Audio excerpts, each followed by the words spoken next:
damay voyager wax Haj Malick Sow ni ko duma yàgg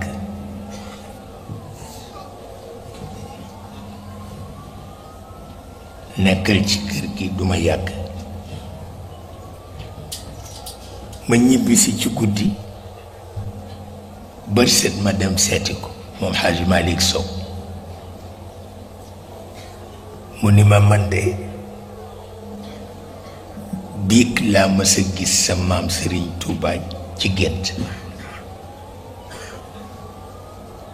ma ni ko mu ni ma waaw ñëw na fii ni ma waxal Cheikh ni ko garab gu mag gii na ko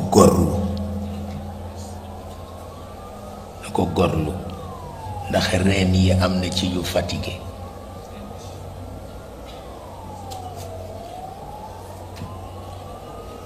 te garab ga bu daanu woon ci sunu kaw àdduna tukki ma ni ko demal seeti ñu man gor ñu ñëw goral ñu ko léegi ci taxawaay mu dem di wuti ñuy gor garab ga daanu gannaaw te yàqu fa dara